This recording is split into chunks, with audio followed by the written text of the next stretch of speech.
All right, what is going on, people? It is Unfiltered, another episode of the live edition, episode 77. That sound, the Unfiltered band. You are now part of the Unfiltered Revolution. You can jump on board if you're listening on where you get your podcasts, where you can get Unfiltered at the Believe Network, anywhere, Apple, Spotify, everywhere you get your pods. Jump into my Twitter at Casey Stern. Join the revolution, including merch, all sorts of stuff. This is about much more than sports. It's about being unfiltered in a world of fake. Let's get real. Episode 77 commences. We're going to do a lot of things today. You can jump in if you're watching or listening to this live on Twitter or my YouTube channel, which you can get and subscribe to in the bio, and get all the different top 10 lists and interviews that we've done already here over the 4 months that we've been doing this thing here with the pod and getting this revolution rolling. You can jump on board. If you're here live, it's really easy. All you got to do is click the stream, get involved. You can jump in the chat, ask questions, comments, like what I say, don't like what I say, agree, disagree, want to throw something out there, feel free, jump on board at Casey Stern. And if you're not listening to it live and you're in the podcast format, then obviously keep up at Casey Stern. And when we go live, I've been doing it, kind of setting up for the postseason every day at noon, where during the postseason, I'll be doing it with guests every day live at noon Eastern time. We'll have all sorts of guests and people from around the game, and from those on the beat who are down in the field to people who have, been teammates and friends and former players and all sorts of stuff. Going to be a lot of fun doing that noon Eastern time on a daily basis here. So I'm starting to kind of set that train rolling before we get to the postseason in what has been, and I'll start here, as good a stretch run for Major League Baseball. And clearly, look, I'm a little bit biased because, having the, Met fan in me part of it certainly plays into this because of what they've been doing and what the NL East race has become.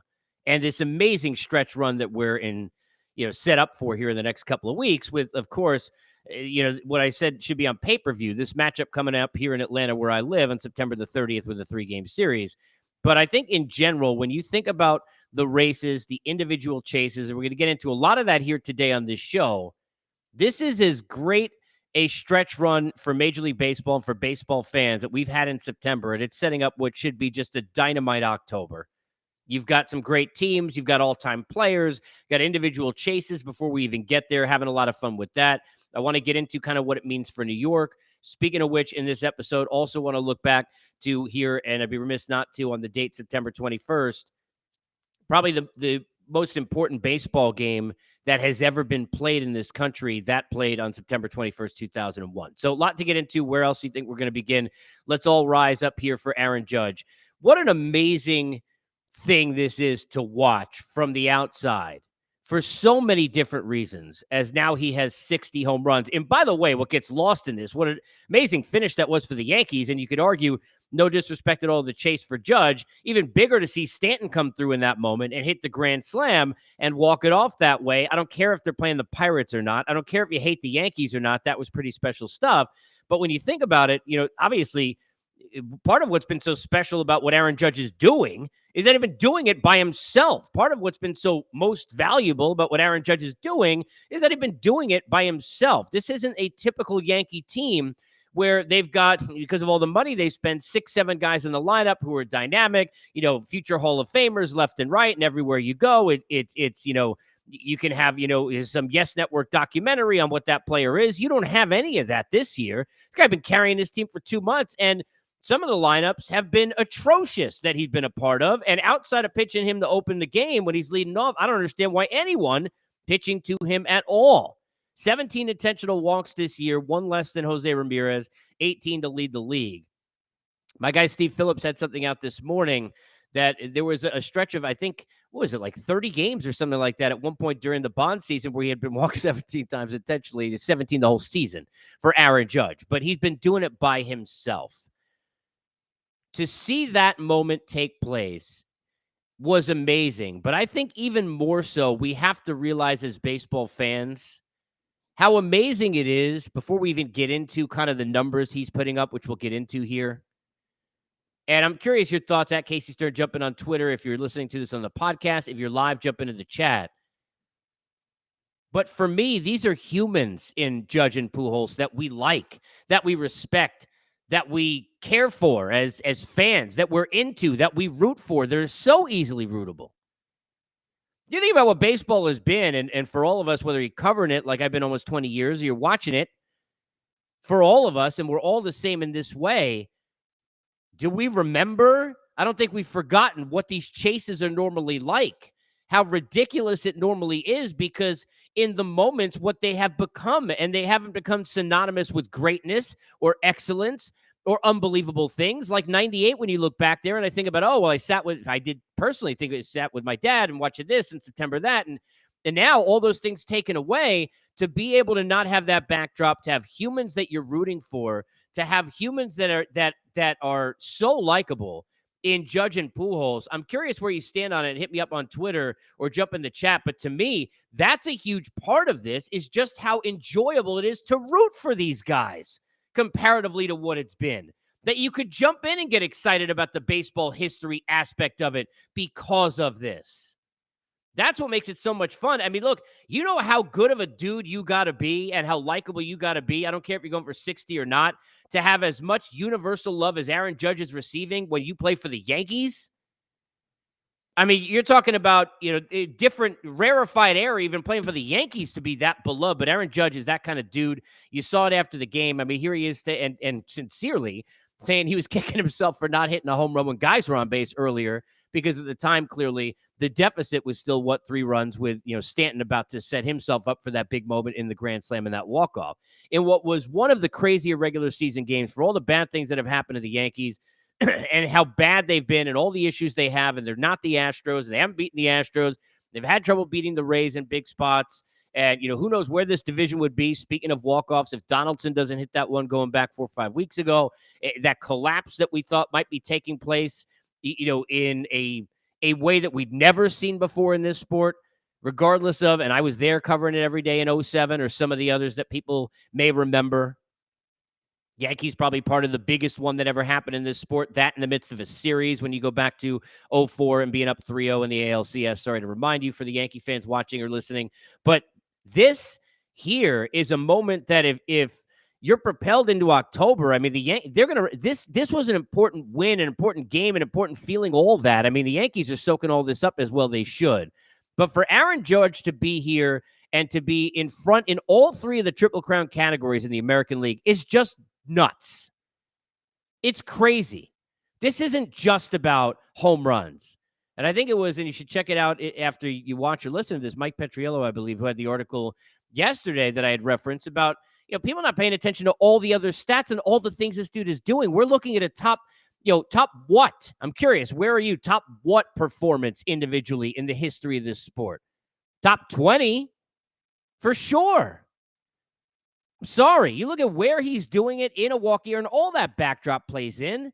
This guy bet on himself in a walk year in New York on the Yankees, where, look, people get on Met fans, but if you fail with the Yankees, I mean, we're talking about a different level of booing the hell out of you, a different level of, what a joke you've become, because you fail in that spot because of what you're expected to do.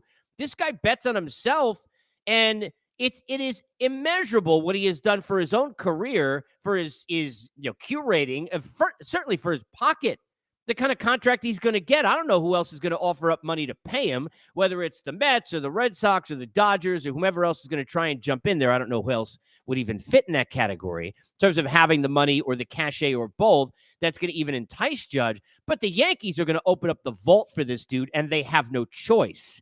They might have had a choice with this version of the Steinbrenners with the Cano situation. They might have had a choice of other trades they didn't want to make when they didn't give up prospects, and that happened for a couple of deadlines with Brian Cashman. They might have had other situations where that fit in. They're no category for this. They're opening up the vault, going to pay him whatever. Aaron Judge going to be a Yankee because he has to be a Yankee for the Yankees now. With what he's doing, he has to be a Yankee now. I mean, this guy's got 2 weeks to go. He had 27 home runs. He's left 54 games. He not limping to the finish in some category where he's just holding on. And now is he going to push over and get the record? Or, obviously, depending upon what you think the record is, I'm referring to the American League record, because regardless of whether you like it or not, Bonds has the other one. Get over it. But what Aaron Judge is doing, and the role he's played on this team and this MVP year and everything else in the history. Look, in October, they got to win, when they get there, and they're going to have a hard time, in my opinion, doing that if somebody doesn't knock off the Astros in 5 before they see them in 7.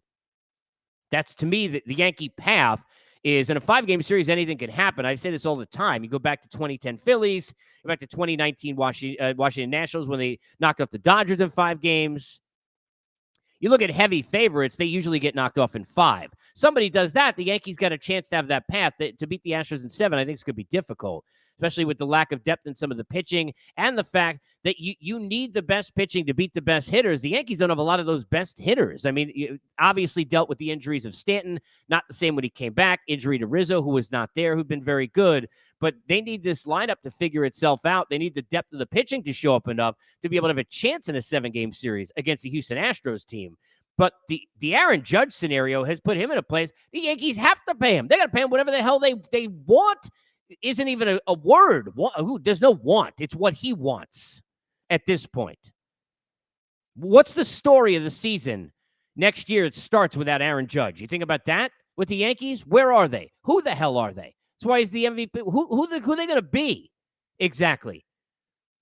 Irony, what are they going to do? The next thing they probably could do, trade for Ohtani instead? I mean, how ironic would that be? Ohtani, who I have said, and I'll say this over again, I don't want to get back into the MVP thing. To me, it would be great and best for the game. I don't know how they afford this with what they're going to have to pay Judge, but it is the Yankees after all. Forget, I don't want to hear about luxury taxes and whatnot. But, if Ohtani gets out in free agency or whenever after next year, regardless of where he gets traded, to me, it's best for baseball if he ended up on a team like the Yankees, for people to truly understand that this dude is a freaking unicorn and a cyborg and a once in a million lifetimes. Forget about a lifetime. You want to jump in on Judge or anything that we're discussing? Remember, if you're listening live, obviously this does not equate to if you're listening on Apple, Spotify, and everywhere you get your podcasts. Here to this episode, but if you want to jump in on the chat, all you got to do is click the stream on Twitter as you're watching, jump in, ask any questions, comments, whatever you got. Otherwise, you can tweet me at Casey Stern after the episode with whatever you want to bring to the table. I want to say this about baseball right now in New York. And I tweeted this earlier today, and I'm curious for people. Now, look, I always try, and even when I do these top 10 lists, and for years when I was on the air doing radio or TV on the baseball side, I always handled, at least the way I thought you should, this way, conversations in baseball when we're talking about the history of the game. I always say in my lifetime. I can't, I can admire and respect and understand, and I've had the pleasure of meeting him a couple of times, everything you can about Willie Mays, who was my father's favorite player growing up, right? But I didn't watch him live. I didn't get to see it. I didn't cover it. I didn't live it. It's different, right? We know our own lifetime. In my lifetime, right now, you could book it and you could put it in Sharpie, in ode to my buddy Seth Davis. You put it in Sharpie. This is the best stretch run in a season in the history of my lifetime baseball in New York. So certainly since the Mets came into town, we're going to hear about, obviously, look, I get seen it, right? I can tell you about the shot heard around the world. I'm not going to tell you what that was like to be there. I wasn't there the first time Ruth went for 60, clearly, all right? Even though I got gray in my beard, not that much. I don't want to hear about the 2000 World Series because, first of all, that Met team, and Met fans know this, wasn't as good as the 99 team they had. That team wasn't even that good. They were a wild card, didn't win a division, and down the stretch, that kind of crept up on everybody, and living there at the time, it was not nearly this. You didn't have the Judge Chase. You have the Mets in a division race that right now, you want to talk about, historic. I don't know how you place division races. And with a wild card there, it's not the same as it used to be in the way back machine. But this division race, which will culminate in some ways, either with that September 30th series or whatever hell happens to those two teams after in the 3 games they play. Because I said this a week ago on the pod, it would be very much like the Mets for Met fans to have them win 2 out of 3 from the Braves, have a 2-game lead, and then do what they did so many times during the 90s late in seasons, where I remember John Franco and company against the Expos in one year, the trouble they had with the Pirates even closing things out when they finally did so in 99 and got in, and then had the 1-game playoff. You think about this scenario, very possible the Mets could be 2 out of 3 against Atlanta, a game or 2 up, and then lose 2 of the last 3 and all of a sudden have it come down to the last game of the season. Regardless, my point being, that this in this NL East race, this is as great a race for a division as we've seen in a long time. Look at how good these two teams are 100+ win teams. One of them's the defending champs who played at 116 win pace for like 3 months. The other are a Met team who are now 40 games over 500. The only other 2 times that's ever happened in their franchise's history are in 86 and 88. So I don't want to hear about 2000 and they played in the Subway Series. I get it. We already went through interleague play with these two teams this year. The first time that the Yankees and Mets since that happened in the late 90s where they'd ever been in first place at the same time. We've never, when you take the Judge run and what he's doing, the Yankees who were dealing with all of the pressures of are they collapsing, and now they've got all the different kind of side of it with the attention being paid to them. The Mets in this midst of this thing with the Braves, and kudos to Frankie Lindor. I'm not going to talk about Mets today, but kudos to him for what he did yesterday because this guy's been great all year. And people should shut their damn mouths who are still complaining. You got Met fans who pretend they go hide in corners and suck their thumbs after they sit there and yap about what Lindor hadn't done because he grounded into a double play like a week and a half ago, for crying out loud. The guy been brilliant all year. And both he and Edwin Diaz have proved that even though it is a real thing and how difficult it is to play in big markets, in this case in New York, on a baseball side, that you can have the fortitude to fight through it, and kudos to both of those guys. A thing, by the way, speaking of old Met teams, that Carlos Beltran did for the rest of his career after that first year, sans obviously that one at-bat with Adam Wainwright that everybody wants to bring up. This is the best time for baseball down the stretch in New York of my lifetime. You want to at me? I want to hear it. I want to hear it. You tell since the Mets came in, how you want to put it. I want to hear it. I'll be how old am I going to be? I'll be 44 in a couple weeks. There's never been anything like this. The other part of it is the buzz now of social media is so much different. I mean, who could even imagine what it would have been like, right? Ruth and Maris and those chases if Twitter was this way. Who could even imagine what it would have been like during the Buns situation, right? When he's chasing and all of that, if we had social media to the level that we have now. When you combine that and you talk about the buzz that creates and the amount of people talking about it, we're not talking at the luncheonette or the coffee shop in New York or somebody sitting there on a street corner in Brooklyn at a bus stop talking to somebody else. We're talking about everywhere. The transplant in New Yorkers, people everywhere going just bananas nuts in what these two teams are doing. Do I think they're going to meet in the World Series? No, I don't. But I think this September stretch is the best baseball that New York has ever seen to close the stretch of the season, ever, with everything that's going on, and ever. And I would include even the before my lifetime because of the social media aspect. And I'm curious, give me your takes on Twitter at Casey Stern. If you're listening to it live, you could jump in on the chat. 9/21 and this date. And I want to, and I mentioned it shortly and briefly yesterday, but I want to also reference, and I saw that Howie himself had actually put out kind of explaining this as well on his Twitter today, but I had a great conversation about a week ago with Howie Rose on the pod. You can jump into the YouTube channel and subscribe, or if you want to listen versus video, everywhere you get your podcast. And he went into depth describing the behind the scenes and the background of that broadcast, September 21st, when baseball returned to New York after 9/11. It's pretty amazing stuff. Talking about the production meeting and what he was told to say and not to say and how he called the Piazza home run and why and all of that. It's in addition to talking about a number of other things with the Mets, including the passing of the late John Stearns. Get that conversation over on the pod after we're done here if you're live, or whenever you want if you're listening to it on demand. I'm going to give you kind of my background on it as a fan. I've been to, even though I'm Jewish, I've been to both a lot of churches and temples in my life, and religious atmospheres where there's a feeling of unity, of humanity, of peace, of I think all of us feel in some of those moments, whether you're in a community that you live in, the people or not. I've been in buildings covering it and seen, for example, a St. Louis culminate in a moment that was so loud. I remember coming on the post-game broadcast and I could not hear anything after David Freese. I've seen a lot of different things in my life. We all have as fans. I've never been in any building or any environment that is even close to the type of an emotional unity that you felt as a human being, especially in a world we live in where everybody is so now broken apart in, I mean, look, Twitter is like a cesspool. It's like, I feel like it's like in Naked Gun, where, Frank Drebin says, I've been swimming in raw sewage and I love it.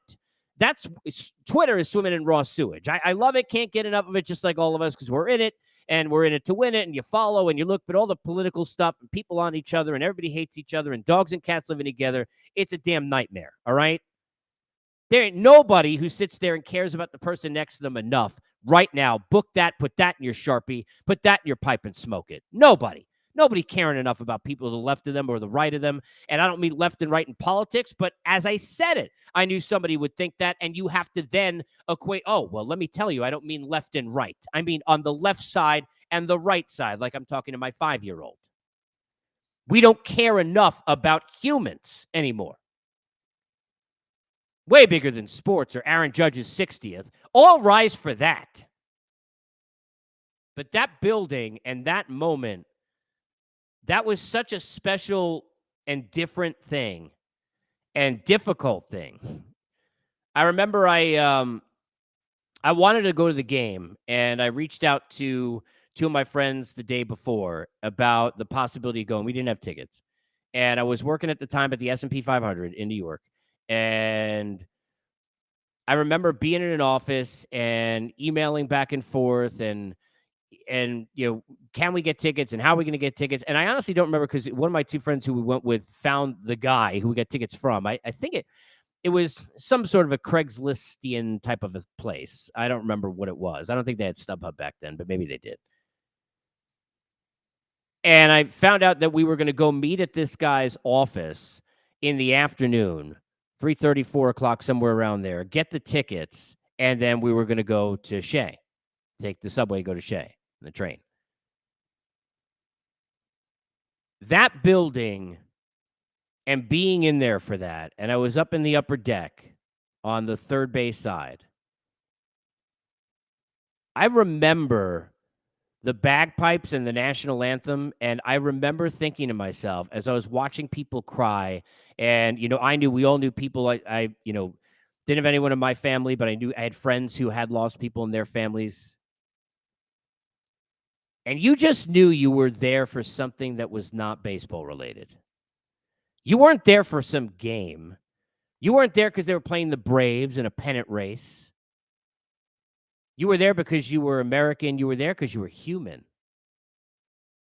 You were there to say, we're not going to be so afraid that we're going to sit at home. We're going to be here together and show this unity together and try and find some joy and escape together. I remember the handshakes, and everybody's seen them a million times now with the Braves and the Mets. Now, look, this Braves and Mets team, for all the trumpets and everything else that we have now, there's no real hatred between these two teams. It's not. It's not even, nothing has happened yet. Who knows? Yet, even the Strider stuff and all this, it's more Mets Twitter, Braves Twitter, being trolled by different writers. And if you missed my conversation with Mark Bowman and you're a Braves or a Mets fan, you better write yourself a Post-it note to go immediately when I'm done here, or when you're done listening to this, and go get it on the pod from a few days ago, because it's amazing. I talk Braves from my vantage point. He talks Mets. We talk about trolling each other's fan base. It's a lot of fun. But it wasn't about that. And even though those teams hated each other, Bobby Cox and Bobby Valentine, these two were not going out for a beer anytime soon. This is not Buck Showalter and Brian Snitker. And I'm not saying those two weren't nice people, but Snit, one of the nicest people ever. I don't know if he doesn't like anyone. And Buck, who is so well respected across the board. This wasn't that. Wasn't that. These were teams and dudes who didn't like each other. But when they came together in that moment, I'm a huge hockey fan, and welcome to camp today for all the teams, including my Islanders. Now, 20 some odd days away? It's amazing from the season. I'm a huge hockey fan. One of the great things in the tradition of hockey, if you don't watch it, or you're probably knowledgeable of it, are, the handshake line after they get done, like when you're dealing with kids in Little League after they get done with the Stanley Cup playoff series. It's one of the coolest things. I have no problem admitting I have many times on YouTube, many times, gone to watch just the handshake lines, the 4 or 5 minute video where they've had guys mic'd up and you could hear just like, I just want to hear what they're saying. Like, I love that mutual respect. Like, it's like, and I'm a huge MMA guy. That's such that's great. Like, rivalries are great, but that's when it's like, okay, we're going to, kick each other's asses for however long. And then, this is where it's at. When these two teams hugged each other in that moment, that's the greatest thing that you can ever see in terms of translating from sport to something more meaningful than that. It didn't matter if the Mets lost that game 10-0. If we came back from that moment, we would have always remember the day where baseball came together, and we'd be talking about Liza Minnelli. We'd be talking about the performances. We'd be talking about the bagpipes. We'd be talking about just the emotion and the togetherness. And that wasn't a New York or an American thing even. It was a human thing. But Mike Piazza, that moment was supposed to happen. There are weird things like that in life, people. That was, for this sport,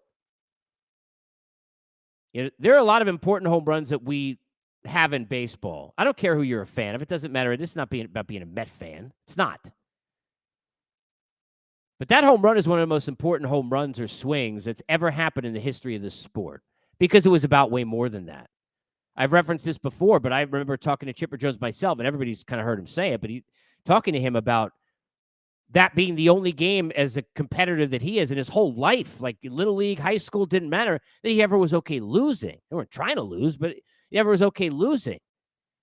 You got a New York kid and Jason Marquis on the mound to start that game, and all the stories that are in that game, it's something I'll probably go back and watch at some point today. When Piazza hit that home run, that was just a different thing. And again, I hope you listen to my conversation with Howie, him giving the backdrop about it, obviously, with that call. But that, I can't even imagine. Like, I've been on the air for some, kind of really difficult moments. Had a broadcast partner many, many years ago pass, had to go on the air. Was on the air the first show after Craig Sager passed away.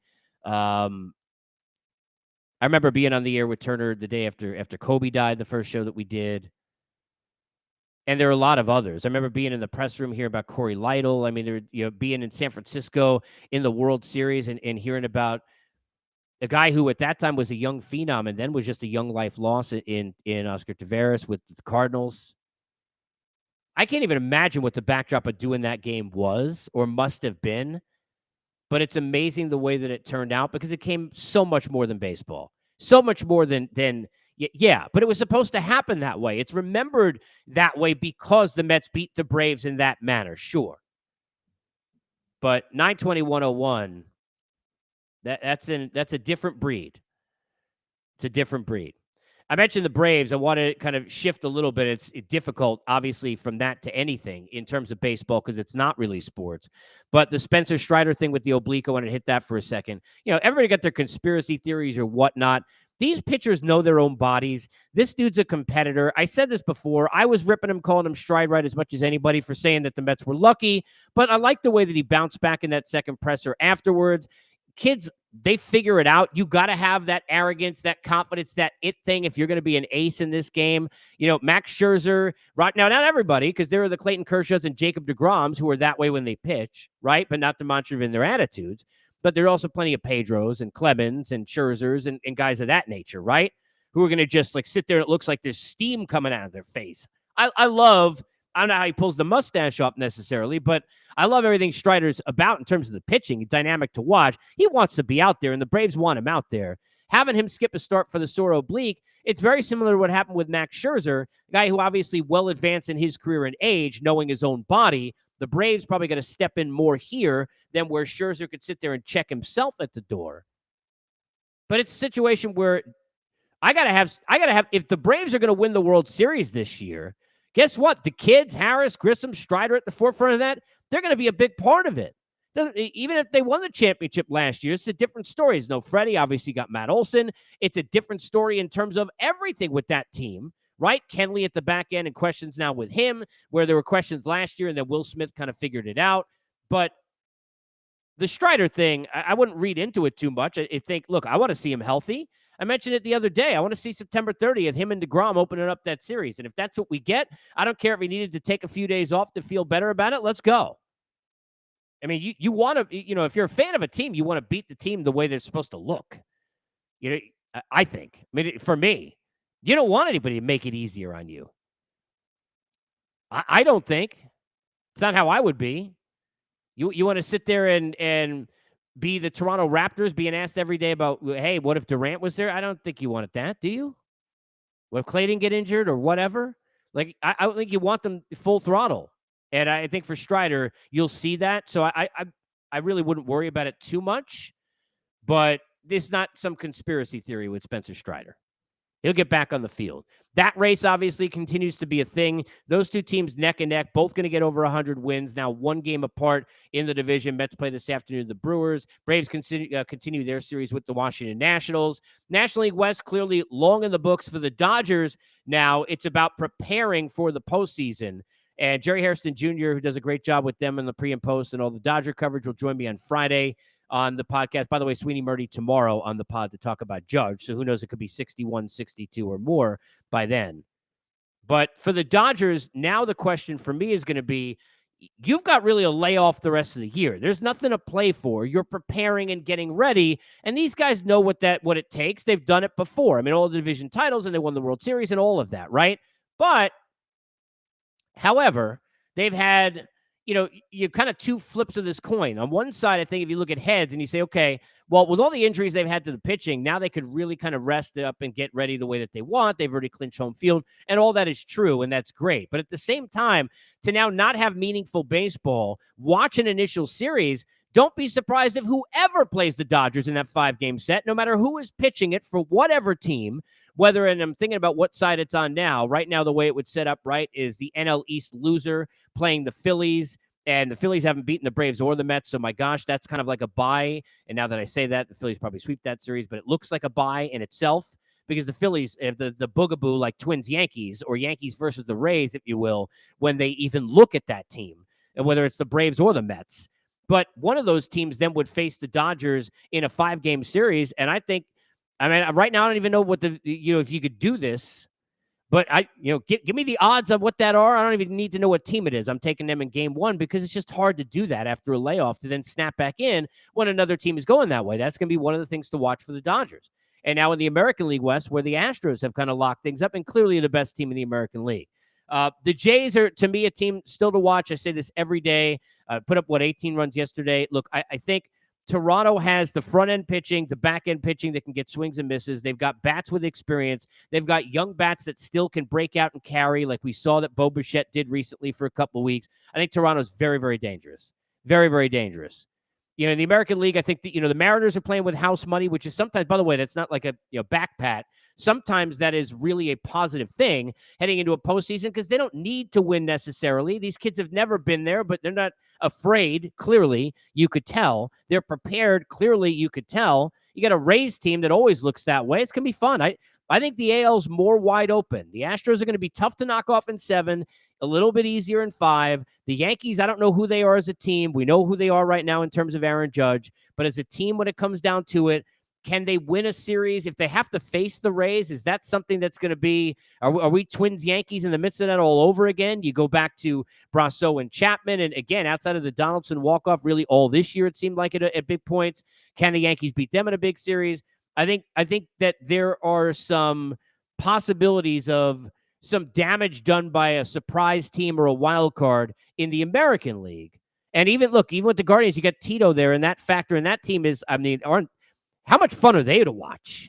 You're talking about a team that believes in itself with a lot of young talent and ability and arms. And how much fun are they to watch? And look, I remember covering it, years ago, a team in Cleveland that was forgotten and nobody paid attention to. They went all the way to the World Series. So who knows?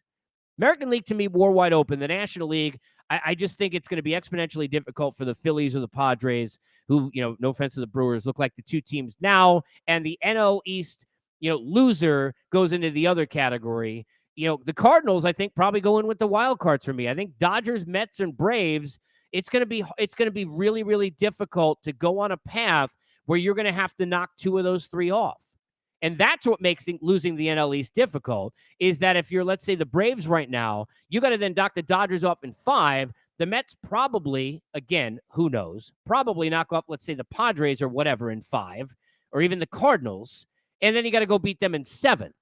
Yeah, how you're going to beat the Mets, Braves, or Dodgers in 7 after beating one of the other 3 in 5, I don't know, because these teams are very, very tight. It is why the games are so close in that, 3-game series with the Trumpets and Mets, Dodgers. It's why the Mets at home did what they did. The Braves bounced back, did what they did. These teams continue to play great baseball and really demoralize almost everybody else. Sans, Braves, Giants a week ago, and Mets against the Cubs and the Nationals over 2 series with the Marlins split in between. It's going to be fun. This is as good a postseason run for baseball. And I'm curious, at me at Casey Stern, if you're listening to this or watching it, it's not live, and you're over on the YouTube channel or through Apple and Spotify, this is as great a postseason chase as we have had since when? Since when? You got individual Pujols, I got individual Judge, I got 2 likable commodities, I got an all-time player in Pujols, I got old-timers in Scherzer and Verlander and others who are heading into the postseason. Yadier Molina in his last year, Molina and Wainwright still doing their thing, and them doing it as a battery in the postseason. I've got great stories like the Mariners in the playoffs for the first time in seemingly a million years. I don't think we've seen this in the social media era to this level before. Now, hopefully, it nets an October that lives up to it. But so far, so good.